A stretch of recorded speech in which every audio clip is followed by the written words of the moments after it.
Welcome to Relate with Miss Lisa and Ruben. Welcome to our third season with Miss Lisa and Ruben.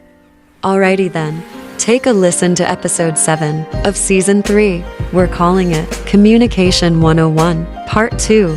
Listen to this relatable, transparent segment of Miss Lisa and Ruben as they lay their hearts on the line. We talked about before, being transparent. If you have a problem with being transparent with your mate, communication is going to be a problem. If you have a problem of airing dirty laundry in your life that you think that may never come up in your relationship, but you're not for sure, communication is going to be a problem for you. Anything you're hiding, anything that's has the appearance or smells like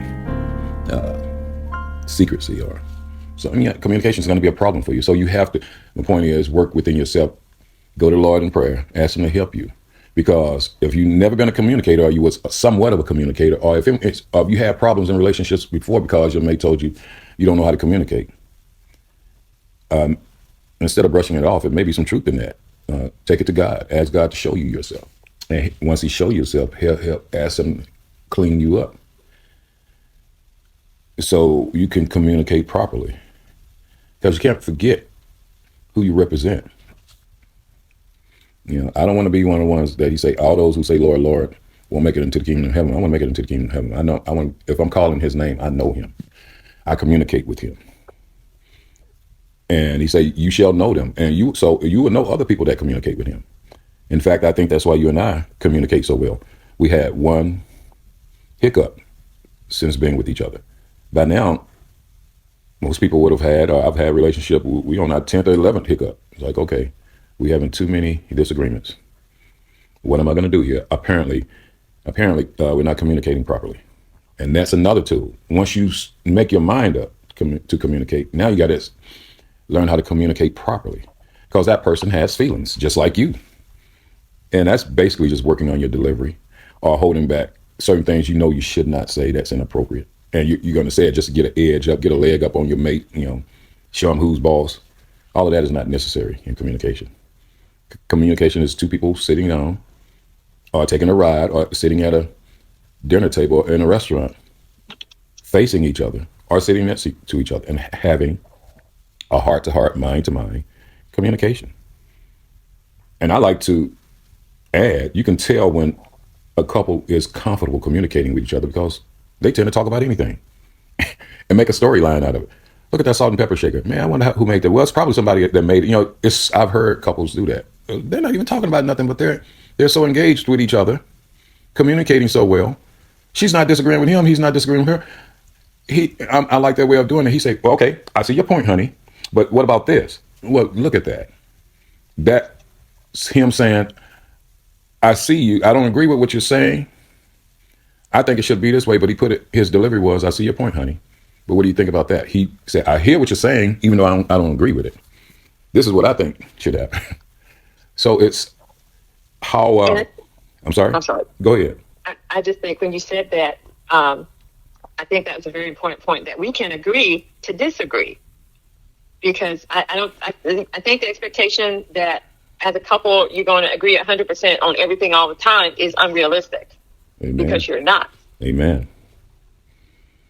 So we can agree to disagree, but don't let that become a wedge in the relationship. Best way to do it that helped me, you create a focal point to stay on course. Once you decided, okay, I'm going to be a better communicator. I'm going to be better at my communication. I'm going to work on my delivery.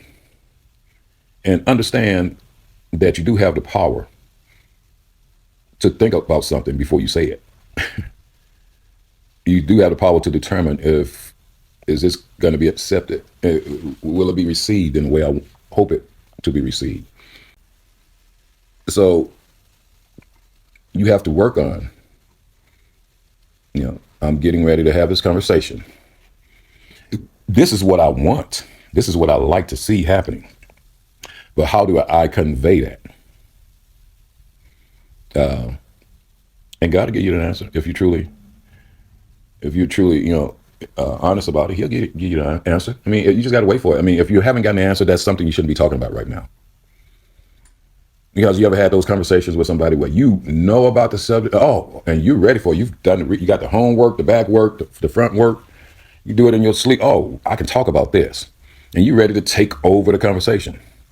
Then somebody else who got just as much knowledge, ready to take over the conversation too. And there's pushback.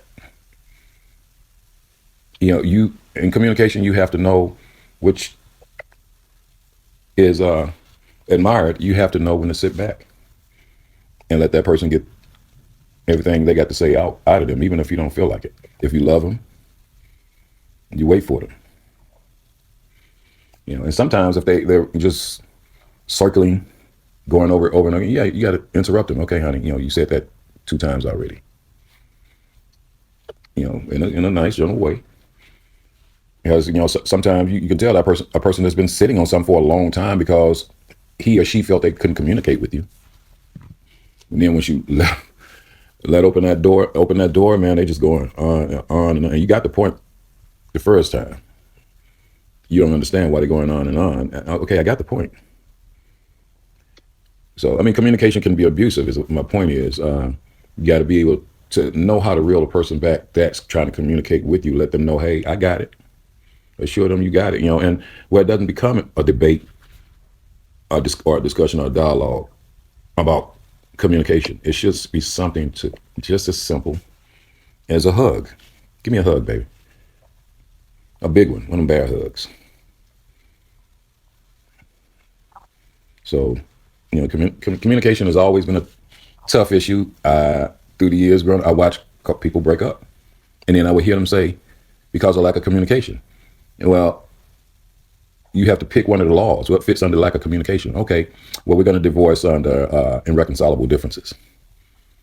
And so the courts had to create a fancy word for 2 people wanting to divorce because they don't know how to communicate with each other. To me, that's unfathomable. The idea of not being able to connect with another human being. If you had a problem with that, that'd be one thing. But when I see you go and openly have conversations with someone that is not your mate, someone that you're not dating, you're freely talking to them. All of a sudden, all of this conversation.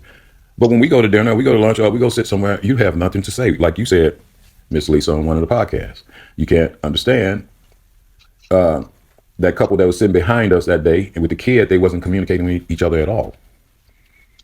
And it's crazy not to have anything to talk about. And I agree with that. Even if I have to talk about cartoon, Donald Duck, I'm gonna sometimes just bringing up silly. I understand sometimes people don't know how to communicate. I met people like that. Sometimes just bringing up a subject matter can spark a communication. Now, if the other person don't want to communicate because you throw a question at them, what do you think about the weather, man? This weather is sure going crazy today. What you got up for tomorrow? And if they say, nothing, and then leave it there, then they want to probably don't want to communicate with you. But if they're spicy with their answer, they're waiting for you to start a communication. So, it's vital to a relationship. I know I went on and on with that, but it's vital to a relationship. I lived it. And then heard from the people that finally heard my point only after we broke up. And hopefully they're doing good in their new relationships with what I've been trying to tell them. Communication is vital in a relationship. You can't just choose, I'm just not going to say nothing. I'm just going to shut up. That's not an option. That's just like saying, I'm just going to throw this relationship away. I don't even want it anymore. You may as well say that if you're going to threaten to stop communicating about anything. Very good point. And thank you for all of the knowledge that you contributed to helping me and everyone else understand not only the importance of communicating, but just how truly vital it is. And, every relationship is different, and that's why you need to talk. If we're 2 grown-ups that have jobs or there's kids in the picture, there are some things you should automatically know you need to communicate. But again, let's not assume. So you go to your partner and say, hey, I'm going to let you know if I'm running late for work. I'm going to let you know if something happens, if I have a car accident or something bad happens. Just some again, have that conversation. You know, what are some things that you would like for me to always tell you? I'm not going to assume, because I could assume wrong. And then we end up in trouble, because I think that, you know, you should know and you don't know. Right. That's the thing. That's something that I honestly still would admit to. When I communicate with people, I assume that they have the information in their head already about what I'm communicating with them about. And I'm surprised, and I'm surprised to learn that they didn't get the memo. What I'm saying that I'm thinking is commonplace, that everybody knows this, everybody knows that. I've been kicked a couple times, like, hey, Ruben, everybody don't know that. Well, I thought they did. So I immediately put it, okay, it must have been a communication breakdown somewhere, because how did I get this information? And it seems to be valuable information because everybody wants it, but they didn't get the information. And it just boils down to people just have different experiences in life. Everybody don't have the same experience in life. Everybody may be able to agree that I've been in a car wreck before, but everybody's car wreck story isn't going to match yours. Yeah, some things are, my neck was hurting too, but there's always going to be variations of the car wreck. They say, well, mine didn't go like that. So the assumption aspect is huge to avoid when you're trying to communicate.